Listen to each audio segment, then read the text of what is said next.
In Chapter 3, we get into studying determinants. And just real quickly, determinants arose from recognition of some patterns. Let's look at the system of equations. X plus y equals 5, 2x minus y equals 4. And just real quickly, the solution of that system of equations is 3, 2. 3 plus 2 is 5. 6 minus 2 is 4. Over time, through studying systems of equations, it was noted that if we take this column and put it here,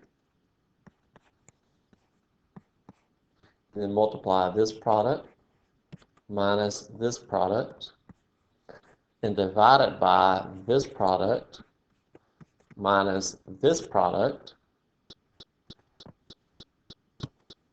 that's supposed to be 2, not minus 2, that yields this value. That gives us minus 9 on top, minus 3 on bottom.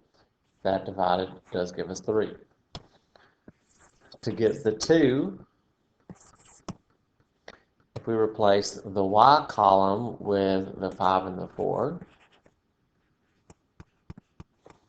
this product minus this product divided by this product minus this product, that gives us minus 6 divided by minus 3, and that gives us 2.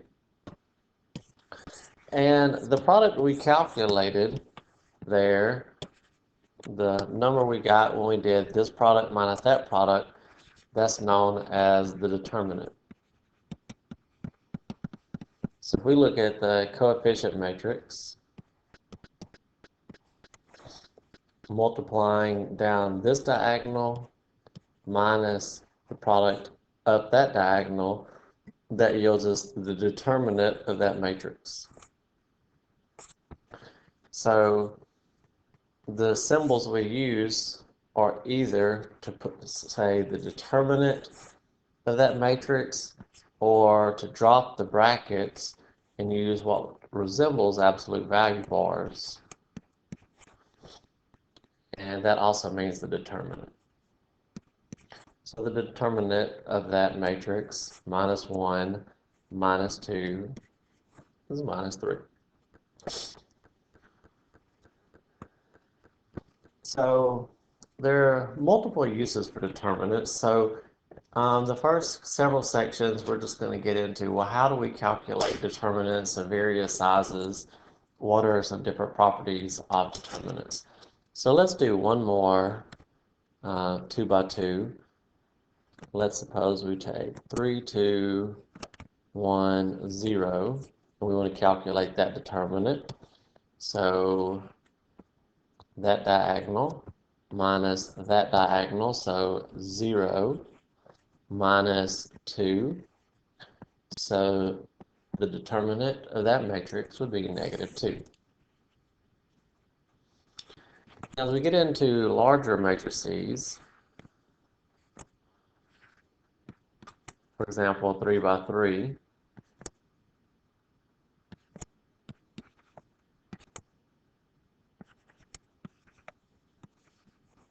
then multiplying by diagonals, notice that leaves out some numbers.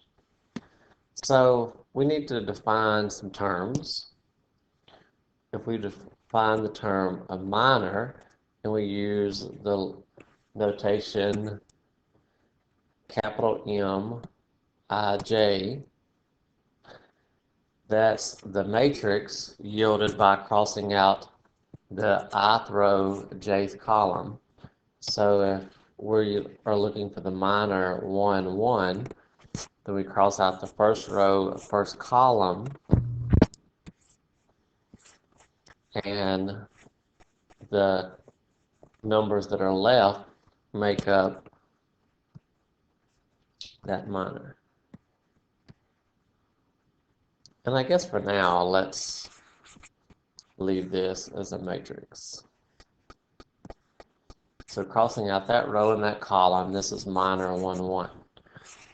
If we want minor 2, 1, then we would cross out the second row, first column, and we'd be left with 2, negative 1, 3, 2.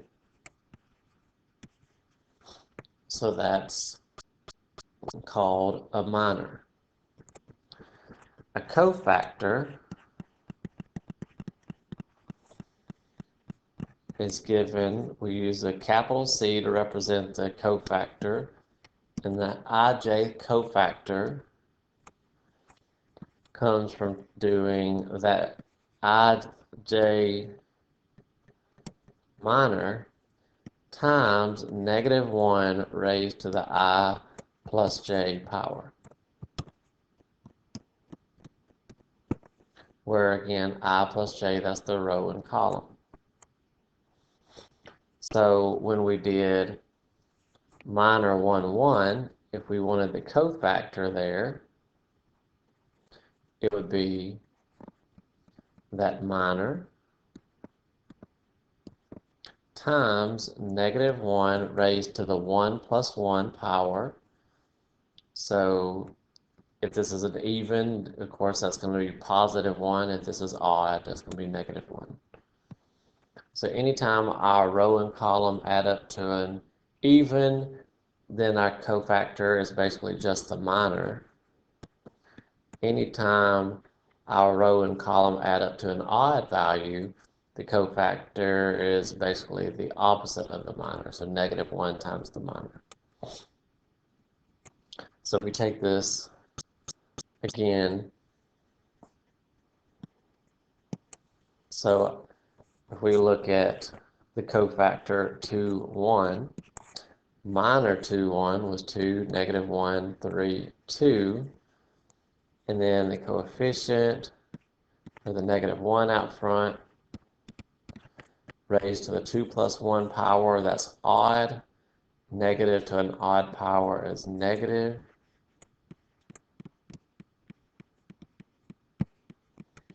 So that's cofactor 2, 1. If we look,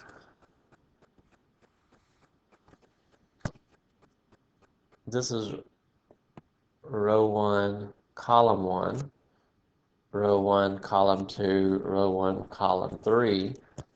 If we look at our negative 1s to the I plus j power, this is even, so this would be positive. This is odd, so negative, even, positive. We go down to row 2, column 1, that's odd. Row 2, column 2, even. Row 2, column 3, odd. So notice every other sign, every adjacent sign is opposite of the corresponding one. So every other sign is negative, every other sign is positive. So if we know this one, then the adjacent one is negative. If we know this one, then the adjacent one is positive. So those are minors and cofactors.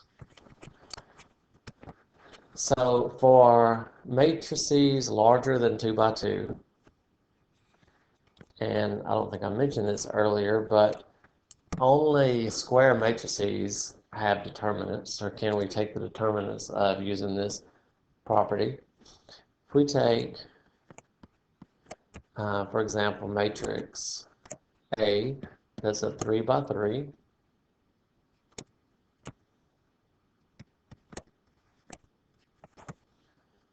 then in order to calculate the determinant of this, the determinant of A, we can get from summing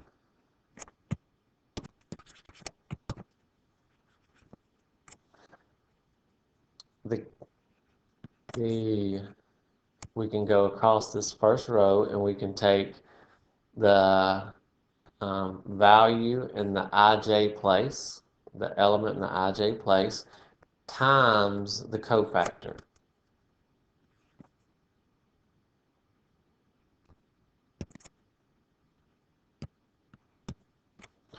So in this case, we would do 0 times the cofactor 1, 1, plus 1 times the cofactor 1, 2, plus -1 times the cofactor 1, 3. So you can get each of those cofactors times the coefficient obtained from those elements, then we can get the determinant of A. So let's do that. So the first one, 0 times anything, is going to be 0. The second one is 1 times the cofactor from crossing out row 1, column 2. Notice this is going to be negative when we do -1 to the ij, and if we cross out row and column, our corresponding matrix is 2, 1, -1, 1. Then we have -1 times the cofactor 1, 3. This was positive, negative, so positive.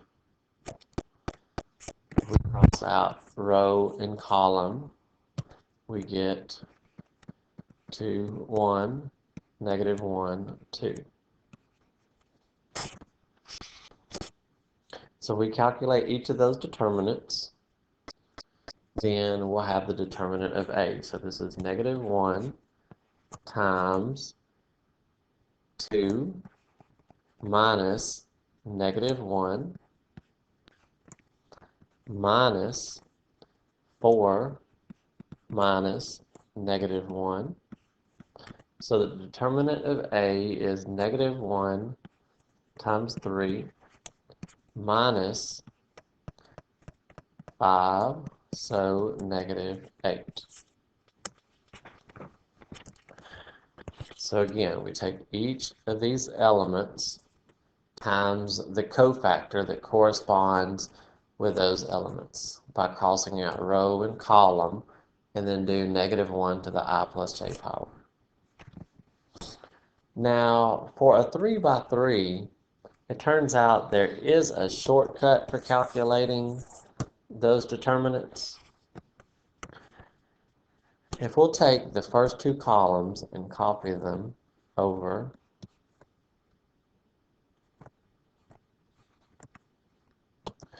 we can multiply these diagonals.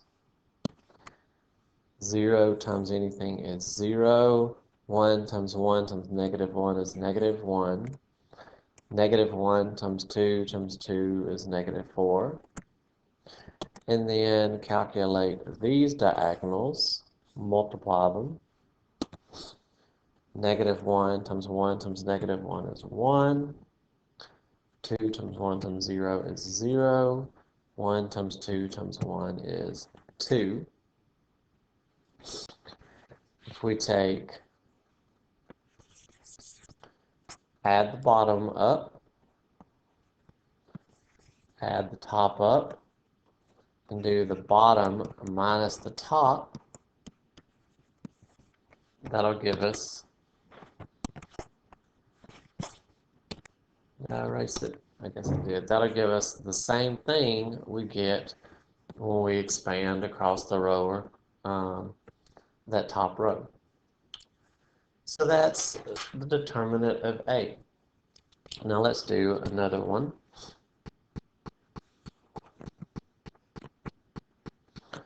Let's take this determinant. Let's call that A. And let's take that matrix, and let's calculate the determinant of this matrix. So we would do 1 times cofactor 1, 1, 4 times cofactor 1, 2, -1 times cofactor 1, 3. So cofactor 1, 1, when we do -1 to that, we're going to get a positive. So then we need the minor. When we cross out row and column, we get -1, 3, 0, 2, plus 4 times the cofactor 1, 2, well, the cofactor in this location has a negative out front. Cross out row and column to get the minor. We have 2, 3, 1, 2. Minus 1 times cofactor 1, 3, positive, negative, positive. So positive, the minor, cross out row and column. Row and column, we get 2, -1, 1, 0. So for the first one, if we take the determinant of this, we get -2 minus 0. For this term, we have a -4 times 2 times 2 minus 1 times 3. And for this term, we have a -1 times 0 minus a -1. So -2 minus 4 minus 1, so -7. So that's the determinant of matrix A. Now, theorem 3.1 states that it doesn't matter, actually, when we expand on our cofactors, if we go across the first row or the second row or the third row, or we could even go down the first column or the second column or the third column. So let's take this same matrix and let's calculate the determinant by going down a different column instead of across the first row. Make sure I got these. So we calculated the determinant by going across the first row. Let's go down the second column. So if we go down the second column to get the determinant of A, we take 4 times minor row 1, column 2, plus -1 times, I said minor, I mean cofactor, row 2, column 2, plus 0 times the cofactor, row 3, column 2. So conveniently, that last one is 0. And then we have 4 times, so for this cofactor, let's see, this is in a negative position, so -1 times the minor attained by crossing out row and column. And let's go ahead and multiply that. 2 times 2 is 4, minus 1 times 3. Then when we go to the next one, we have -1 times, if this is negative, that will be positive, so +1 times the minor, cross out row and column, that gives us 2 minus -1, so 2 plus 1. So we get -4 times 1 minus 2 plus 1, so -3. This is -7. What do we get over here? -7. So you can see then that depending on where our zeros are in a matrix, we can pick a row or column that has as many zeros as possible to expand across, so that we have to calculate as few terms as possible to make the calculation easier. Because observe, what if we had a 4 by 4 determinant? Let's say we had 1, 2, 1, 1, 3, 0, 2, 1, 1, 0, negative 1, 4, 2, 0, 3, negative 1. Then if we just went across the first row, we would have 1 times cofactor 1, 1, 2 times cofactor 1, 2, 1 times cofactor 1, 3, 1 times cofactor 1, 4. Which doesn't sound too awfully bad, but notice that for this cofactor, if we cross out row and column, then crossing out row and column, that cofactor is going to be 0, 2, 1, 0, negative 1, 4, 0, 3, negative 1.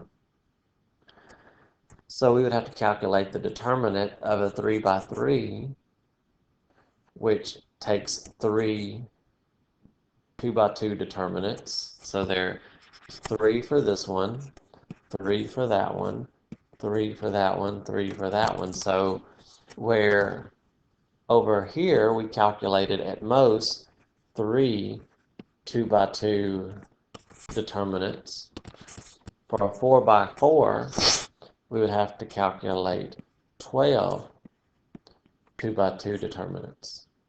And before we even got those, we would have to get our 3 by 3 cofactors, and then for each one of those elements, and then take each of those 3 by 3s and break them down into 3 cofactors. So that would be quite monotonous. Lots of mistakes, very, very mundane. So by being selective, we can make that as easy as possible. Notice this column has zeros everywhere except the top element. So if we expand down this column, we're going to have 2 times the cofactor 1, 2, and then the rest of those would be 0 times their corresponding cofactor. So for the determinant of A,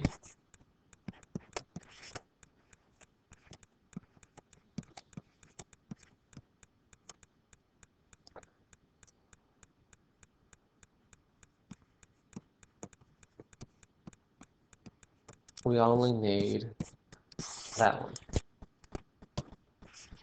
So let's expand. So if we do 2 times the cofactor from this location, row 1, column 2, then we would cross out row and column. Notice this is positive, so this one is negative. So it's 2 times negative 1 times, crossing out row and column gives us 3, 2, 1, 1, negative 1, 4, 2, 3, negative 1. So A is negative 2 times that determinant.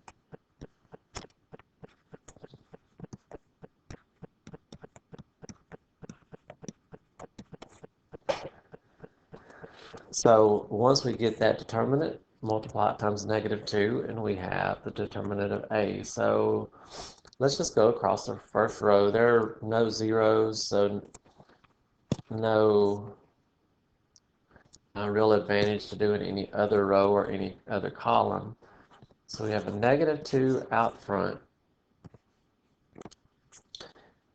And then to calculate across this row, we're going to do 3 times, this is in the positive location, so positive, cross out row and column, and we would have this. So -1 minus 12 plus 2 times, this is in the negative location, so -1 times, crossing out this row, this column, we would have 1 times 1 minus 2 times 4. Notice row and column, 1 times 1, 2 times 4.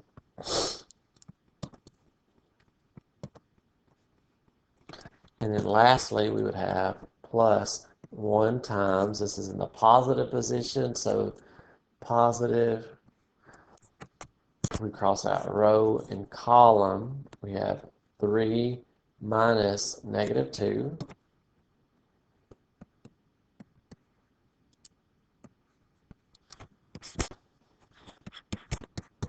So -2 times, let's see, this is -13, -13 times 3, -39. This is -2, this is -7, negative times negative is positive, 14. 1 times 5, that's 5. So let's see. 19, -39 plus 19 is -20. So what? Positive 40 is the determinant of that matrix. So that's a little bit lengthy, but still, if we had to do all of that, remember that was just expanding once we got the cofactor from this element, which that cofactor was that. So that was just doing one expansion. If we go down to the next element, we would have to do all those calculations again. Then the next one, do all those again. The next one, do all of those again. So that would have taken a while. But by utilizing a column in which we had lots of zeros, then every time we did 0 times the corresponding cofactor, of course, we got 0. So we ended up having to do one expansion of a 4x4, which gave us a 3x3. Of course, to get to 3x3, we did have to expand across a row, which gave us 3 2x2s. But still, shorter than it could have been. And while there was, quote unquote, a shortcut for calculating 3x3 determinants, there's not really a shortcut, or that same shortcut doesn't work for 4x4 determinants. So this is an introduction of how to expand across rows and columns. Which leads us to the last topic in 3.1, which is, well, what happens if we have a triangular matrix? Or say sometimes they're called triangular, sometimes they're called diagonal. So let's suppose we have this matrix. We want to calculate the determinant of this matrix. Of course, we can use any row or any column. And notice this is upper triangular because our non-zero elements are above the diagonal. Everything below are zeros. So let's see what we get when we calculate the determinant of A. So let's use this column since all of these are zeros. So we're going to get 2 times cofactor 1, 1, and then the other ones will be 0. So the cofactor 1, 1, this is in the positive location, row 1, column 1, so negative 1 to the 1 plus 1 power, so that's positive, times the determinant we get when we cross out row and column. So we get 2 times 1 times negative 3 minus 0 times 2.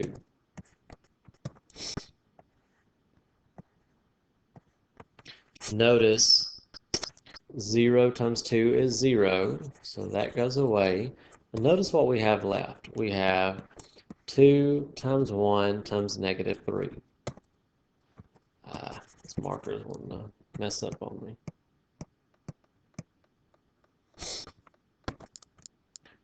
Two times 1 times negative 3. Notice those are the numbers on the diagonal. So we get negative 6, and that's not a coincidence. That will always be the case. If we have an upper triangular or a lower triangular matrix, then we can get the determinant by multiplying down that diagonal. Now let's check that with a lower triangular. Let's say that matrix B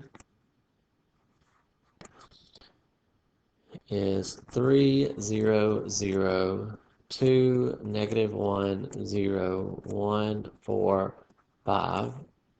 Let's expand across the first row to calculate the determinant of B. So the determinant of B is 3 times cofactor 1, 1, and then 0 times the other cofactors, which those, of course, would all be 0. So 3 times, this is row 1, column 1, so negative 1 to the 1, 1, 1 plus 1. So that's positive. And then the minor, when we cross out row and column, negative 1, 0, 4, 5. So 3 times negative 1 times 5 minus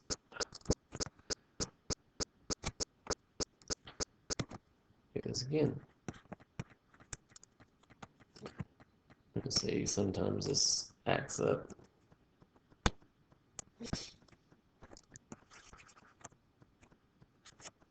Sorry about that. So 3 times negative 1 times 5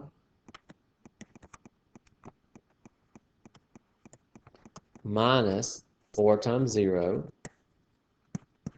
So 3 times negative 1 times 5, which notice is just the diagonal. So 3 times negative 1 times 5 gives us that the determinant of B is negative 15.